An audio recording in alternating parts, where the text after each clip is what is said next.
hit the live button and we'll go. Let's go. All right. Hello, everybody. Welcome, Mark. How you been? I'm doing well, Billy. Thanks for having me on. It's a bit of a dreary Monday morning here in Australia, but all is well, and nice to speak to you again. Same as well. How's things been going? COVID-wise? Pretty good in Australia. Yeah, we're a federation of states, just like the United States. So in the state that I'm living in, New South Wales, which is the biggest state, we're presently over 90% fully vaccinated of adults over 16. Children, young adults between 12 and 15, they're about 80% vaccinated now. So we're likely in our state to get to probably 95% fully vaccinated. And the other states, Victoria being the next largest one, is very close to us as well in terms of vaccination rate. The other states are not far behind. They're probably a month or so in time behind us in terms of vaccination rate. We do, of course, have, like most places, have a vocal, fortunately in my view at least, a vocal minority who are against vaccinations, which is their right. We respect that. But the vast majority of people are very happy to be vaccinated, and freedom to do pretty much anything you like now. Hold on, they said they got an echo. Let me do something.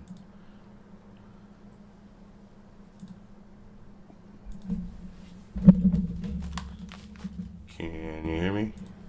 I can hear you, yes. All right. Can you guys hear him? Can you hear me?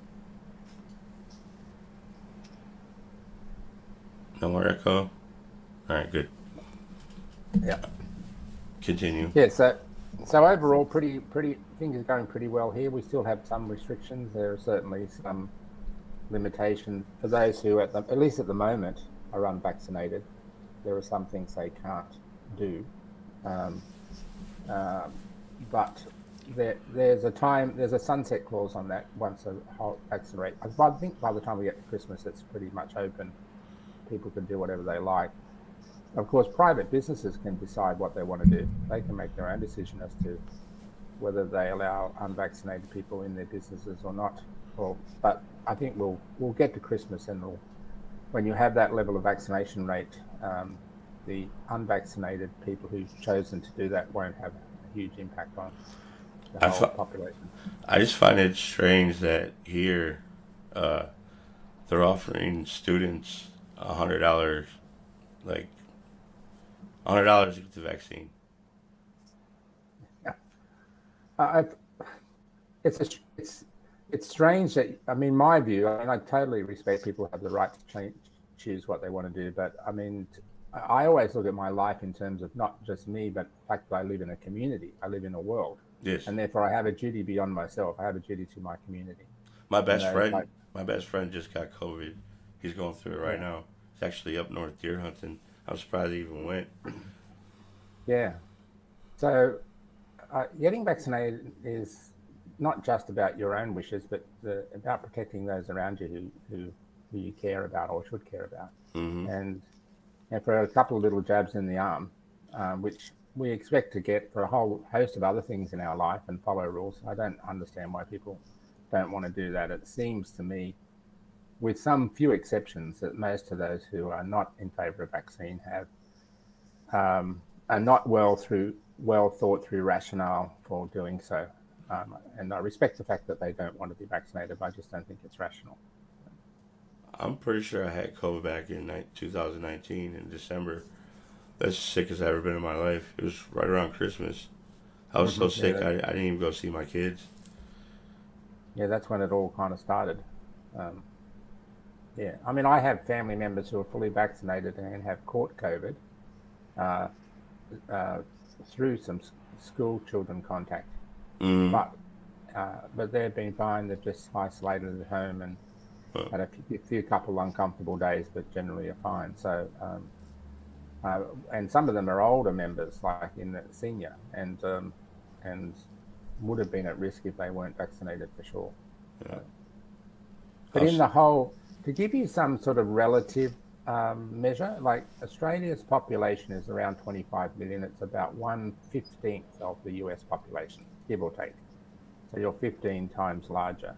mm-hmm. In the whole COVID scenario from day one to now, I think the number of people who have died in Australia has been about 4 or 5 thousand.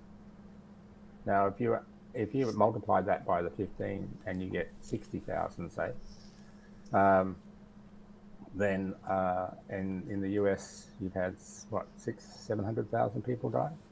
It's a lot. I Way mean, too many. it's proportionately way too many. Of course, the thing you have to be careful about vaccination rates is not to be complacent about averages, because it's about within individual areas and individual communities and individual suburbs. If vaccination rates are low, even though they sometimes get disguised by the average, like for example, if I tell you, as it is the case, that we have over 90% vaccinated in my Mm-hmm. state, there are parts of my state and areas of my state and even regions within cities that have vaccination rates around 60%. They're at risk, those groups.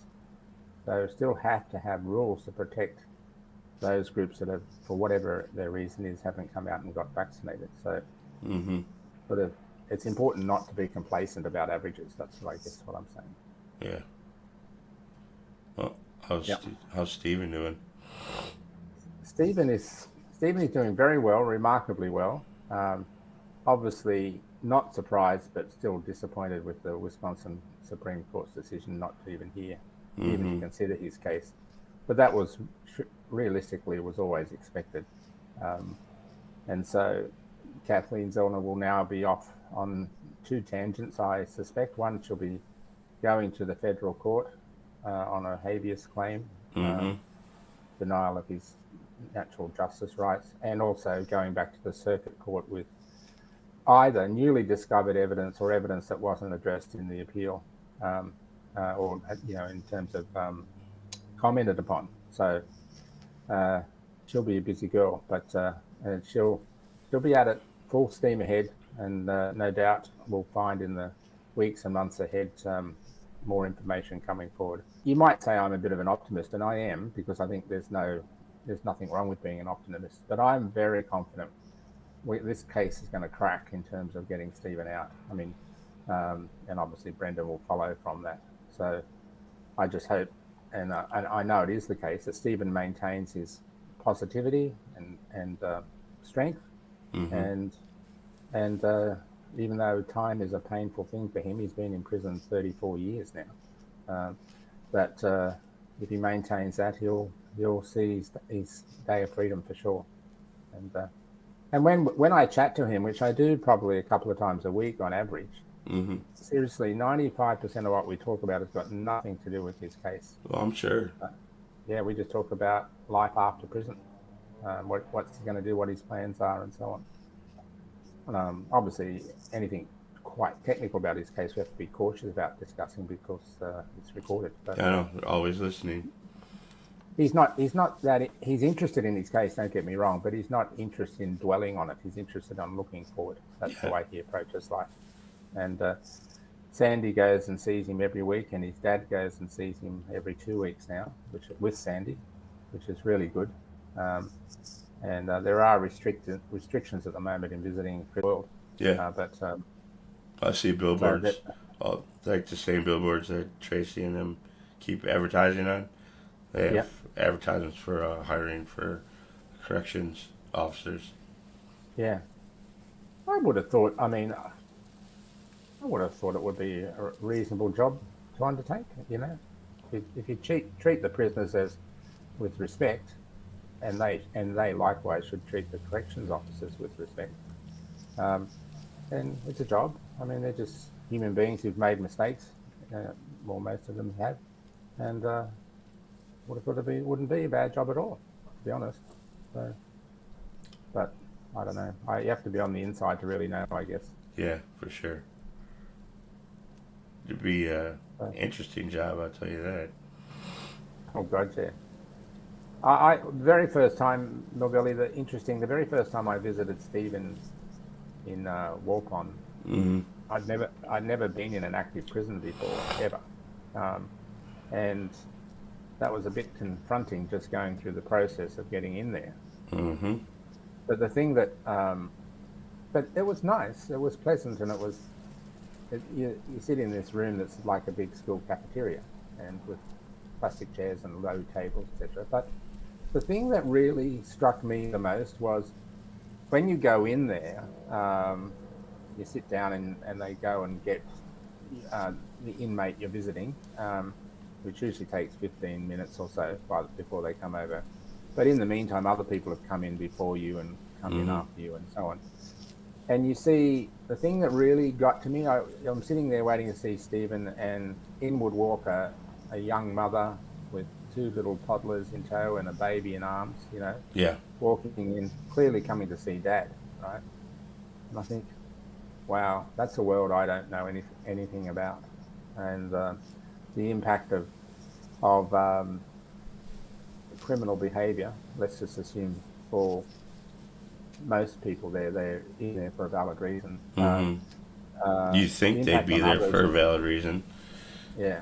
They Well, we should know be. well there are two things in my view that is wrong with the system in the United States. One is that there's too many wrongfully convicted. That's really a consequence of the whole system, right? Mm-hmm. Um, but secondly, in my view, there's just way too many people in prison.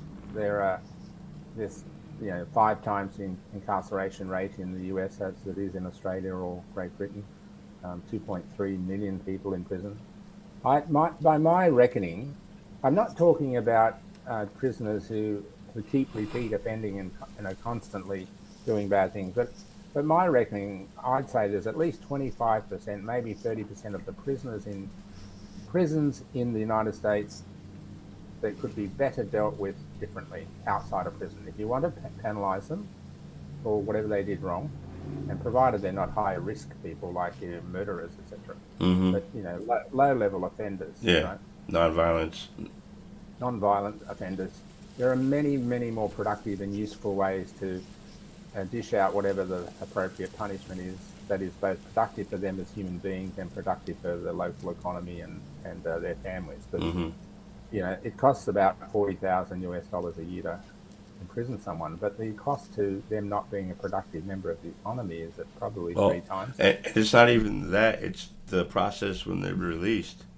The Yes, exactly. supervision, like they're set up to fail, in my Yeah, opinion. I Unless agree. unless you got a strong structure of individuals to support you when you come out, you have a chance. But other than that, you're on your own. Yes, and I don't believe. I believe the only penalty, the system of incarceration as a penalty for a wrongdoing should begin and end at the prison gates. But it continues on after they get out, Mm-hmm. right? They have this invisible but powerful badge on them that says, "I was once a prisoner. Beware." Right? That's kind of what is going on here in terms of their record, their inability to do a bunch of things, even to vote or to have a passport. And I mean, why are people keep being punished all their life? And then when I listen and see, Governor Evers, with due respect to him as governor, spouting or whatever that they've pardoned, and I'm going to pick the number 500 prisoners since he's been in office that have already served their sentence, already paid their debt to society, and we should be grateful that he's pardoning them. They should have been effectively pardoned at the day they walk out the gates. Well, that's Scott Walker when he was governor. He didn't pardon nobody, No, not a single person. Didn't even consider it. it's just so, it's one of the key foundation elements to being a human is to be compassionate. Now, that doesn't mean you have to agree with everyone. That doesn't mean you have to be taken advantage of. But understand that this is a human being, right? They've done something wrong. We'll assume that. They've served their time. That should be it. There shouldn't be anything else. And get them back out as a functioning human being, back out into the economy, um, supporting their family, supporting their mums and dads, supporting their wives and children, and restoring some sense of humanity to them. Otherwise, take them out the back and shoot them, right? Because what's the point if you don't give them a chance at life, right? They paid their dues. They paid their dues by serving, 1, 2, 10, whatever the 20 years, whatever the sentence is. The overalls are all money, unfortunately. Yeah. Prisons for I mean, profit. there's always someone interwoven in the. I know from Wisconsin, I assume this is true across the US. There's always all these organizations interwoven into the prison system to gain a buck, right? Just the sheer numbers of prisoners of themselves, and then whether it's the fees, the ridiculous fees they charge for phone calls, or where the only people who can supply goods and services to them, this change in the mail system for, where they've got Brendan, to send yeah, them to Arizona or something. in You can Maryland. bet there's some big organization tended to be the post office for the prison system, right? That's probably what's happened. Mm-hmm. And I tell you what a business that prison system is in the US. It's just massive.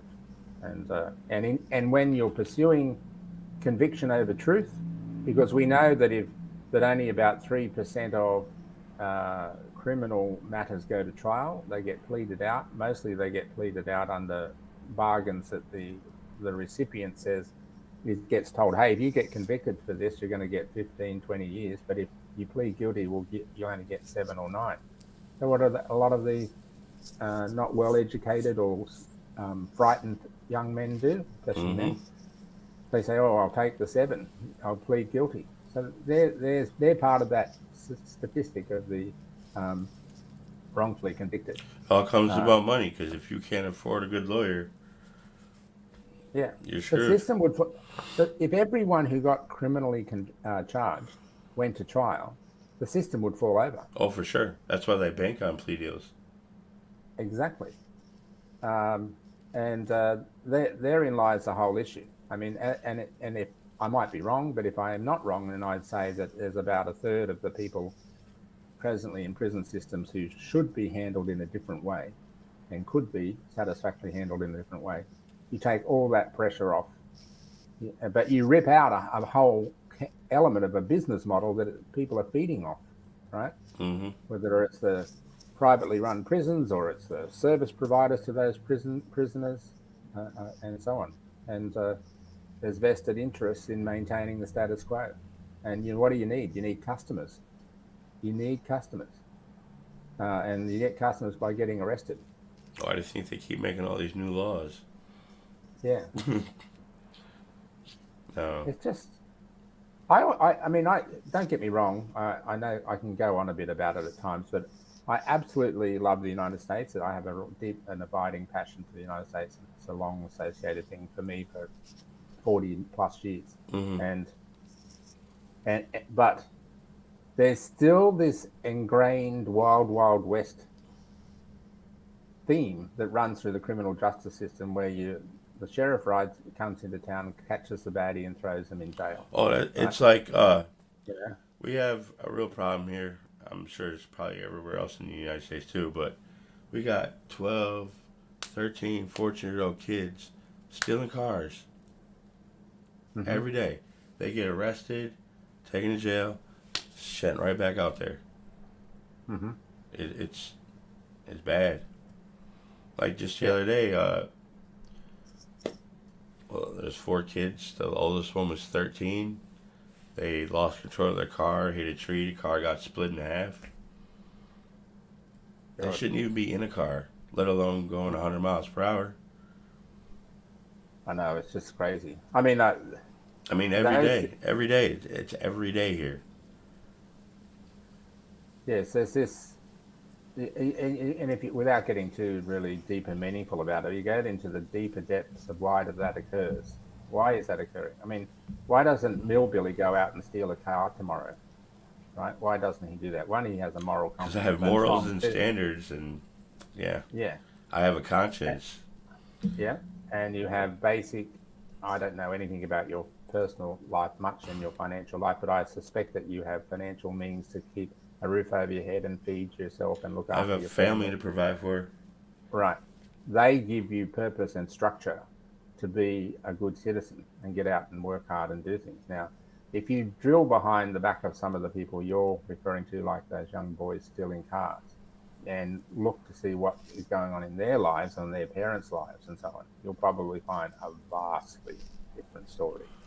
And so the solution is not about locking them up, even though you have to kind of do that to some degree. The solution is trying to redress over time. It's not a simple thing. The inequity of society to make sure that those young people don't have a need or feel a need to do that sort Hmm. of stuff. Now, that's a big question, very difficult to answer, but that's wherein lies the problem. It's a bit like, I probably shouldn't get onto this topic, but a bit like the whole Kyle Rittenhouse thing. What's a 17-year-old young man walking around streets at night carrying an assault rifle? Yeah. I mean, irrespective of the merits of Hey, what went on if and that, why if is he doing that? if Scott Walker wouldn't have changed that law so that 6-year-olds are able to go hunting, Mm-hmm. this wouldn't that I don't know. Like, he should have never been here in the first place. But what transpired in the whole situation, he was defending himself, but he shouldn't. I agree. He shouldn't have been there in the first place. Yeah, the environment, irrespective of the court case, which that's the process, but the environment in which there was even a need for a court case for two people to die. Kyle should have been home with his family. He shouldn't have been out walking the streets like some vigilante. You're right. Uh, he, Even if he never pulled a trigger, he's presenting a sense of danger. If I was walking down the street and I saw a young kid with an assault rifle, I'd be scared shitless, right? I'd be going, "What the hell's going on here?" Well, that wasn't Uh, his first time here. He subsequent weeks prior, he was doing the same thing. yeah. So, but that, I mean, therein lies a whole other issue about the cultural aspects of guns and gun ownership and all that sort of stuff. I won't get into that; it's a massive topic, but I had it's to. part of the problem, though. I was Part of the driving problem. around the streets of Milwaukee when they were riding around here. They had garbage trucks blocking off the freeways. I mean, it was bad, real Mm. bad. And I got off of work. Like, I'm at work, and I see literally like 200 cars come up the street. They pull into the Walgreens across the street. 56 people run out, run into the Walgreens, rob it blind, registers, prescription drugs, everything, and they went to the next Walgreens, and then the next Walgreens. The sheriffs were like 5 minutes behind them. As soon as they all left the parking lot, a whole bunch of sheriffs started coming. It was chaos. I mean, all the stores, windows smashed out, looted. I Yeah. mean, they burned down like so many businesses. They started the bank on fire, beauty supply store, carport store, bars, gas stations destroyed. Shit was Yeah. nuts. Wow. And I drove right into the heart of it, dropping people off after I got off work. Shit was crazy. Unfortunately, I didn't have my camera with me. Hmm. So herein lies the issue for me: is how do you reconcile in the country that is by far, just in total value, the wealthiest country in the world, easily by value? How do you reconcile a modern democracy of that significance and wealth to that social behavior within it? Something is wrong at the core that creates an environment where people feel Well, that it's okay to behave that way. it's just like anytime like a natural disaster happens, like a hurricane or a tornado or something. There's always going to be people looting. Yeah, yeah. But it seems like it's more part of regular behavior, rather than It's abnormal become behavior. the norm, but it's not normal. Yeah, yes, correct, exactly. It's like, we know full well that some time in the next 12 months there's going to be one, two, or three mass shootings in the United States, right? We just know that that's going to happen, Yeah. right? Um, and the issue, to me, the issue is I mean, I'm not trying to be judgmental sitting from, half a world away, but the issue is about equity. It's one thing to be the wealthiest country in the world, but is how do you spread that wealth? Okay. Now, when I say the United States is number one in the wealthiest country in the world, but in terms of equitable spread of that wealth, it's really down the list. It's about at number 30. Mm-hmm. And by equity, we mean what does the country deliver to its citizens by virtue of being a citizen? So it's not about handouts. It's about having a decent living wage, right? A wage that you can live on, the basic wage you should be able to live on. Well, that's the That's thing. Like the year I was born, minimum wage was like Yep. $3.15. Yeah. The price of a brand new car was probably like $4,000 or $5,000. Yeah. Fast forward to today, how much does a car cost? $30,000-$40,000. How much Yeah. is minimum wage here? It barely went up any. Yeah. Well, that's a phenomenon around the world generally about the lack of wage growth. Just keep So the you rich need a, richer and the poor poorer. well, you don't. The numbers will tell you that. It's not like a reactionary statement. You just look at the wealth distribution. Mm-hmm. So you need a living wage. You need access to housing. Everyone needs to be housed, right? Mm-hmm. Affordable housing should be available. You need a healthcare system so that if you get sick, you're going to be taken care of. Access to education. Those sorts of things should be part of living in a successful country. It shouldn't be economic survival of the fittest. That shouldn't be what it is. And if you look at, I'll give you an example of one thing that illustrates my point. If you're in Australia, for example, we have a really good healthcare system in Australia. Just forget about how it's delivered on, but we have a good healthcare system, quality, high-level professionals doing great things. If you come to Australia as a tourist, and let's just say you don't have any healthcare insurance, travel insurance, and you get sick and you have to go and see a general practitioner for a bit of a checkup. Mm-hmm. Because you're not covered, because you're not an Australian citizen, you're not covered by our healthcare system, they'll probably charge you about, in US dollar equivalents, about $50 or $60, something like that. Mm-hmm. If I do the reverse and go to a general practitioner in the US, again, assuming I don't have any travel insurance, my fee is going to be about $300 US dollars. Oh, I know for So sure. this is a system of healthcare that enriches a group of people, and it's disguised by insurance because people pay insurance, and there's ridiculous in premiums for much of that. You become desensitized to the true cost of the service.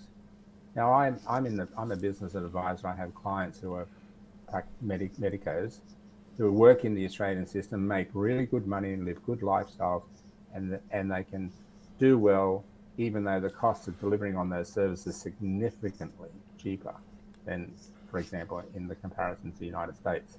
So you have a system over there that is enriching private hospitals, pharmaceutical companies, Mm-hmm. medical professionals. I'm not taking anything away from them as human beings. They're just trying to do their professional job. But the amounts of money they earn for those services is just wacko out of proportion to what they're delivering on. And then you have people who can't afford insurance, who get turned away from hospitals in the US, who feel reluctant to go down and have a heart test because it might cost them $600 or whatever the charge might be, Mm-hmm. and they end up having a heart attack, right? Yeah. These things should not be happening in a wealthy, successful country. But there's very strong vested interest in maintaining the status quo. Yeah. And therein lies one of the foundation issues. That shouldn't mean people should be despondent about it, but being aware is really, really important. And the United States people are some of the most generous and hospitable people I've ever met in my whole life. And the country policies about things like this isn't reflecting that human spirit that comes from the citizens. Mm-hmm. And that needs to change. And there's a direct correlation between, violence and things that we see go into society and how fair that society is. Societies need to be fair. They don't have to be the same. Everyone doesn't have to be the same. They can be different. Anyway, I'm off my soapbox. Oh, good. So, yeah. That's nice. It doesn't. To me, it's not a good look. That's what I'm saying. Yeah. Yeah. So. But Stephen generally is in good spirits. He's very strong. He's very well. He's determined to get out, and we're on the march with him, all of us. So Another case I've been following closely is Michael Bell. yes, He took yeah, advantage of all them news reporters down there in Kenosha Courthouse. He's been all over the media. yeah, I yeah, wonder what Schimmel's going to do about that. yeah, yeah. We'll see. Yeah. So it'll be. It's interesting how so much focus is on Wisconsin at the moment, right? Uh, and all that's going on. Yeah. This little state of what 5 or 6 million people. I'm not sure how many's in Wisconsin. It's around that number. So, um, but things need to change. They Definitely. need to change. Yeah, and it comes from the ground up. That's why things that you're doing and others are doing and are really important to changing things and making them better. And it doesn't take much to change things. I remember I posted on Facebook or somewhere 5 things I would like to see changed in the criminal justice system. You Mm-hmm. could pass them with a piece of legislation tomorrow if you have the will. Yeah. And suddenly you watch the change go on. Things like making sure juveniles can't sign a confession or can't have a confession given unless they're in the company of an advocate for them, like a lawyer and so on. It should And be a illegal. lawyer. A lawyer. Yeah, Not anything. yeah, It should be a lawyer. yeah. Nothing else. Not your parent. Not your Oh, guardian. definitely. It should be a lawyer.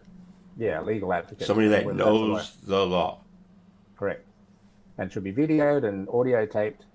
And unless that's the case, and unless the lawyer has given their approval to sign, then Mm-hmm. anything else should be invalid, should be inadmissible as evidence.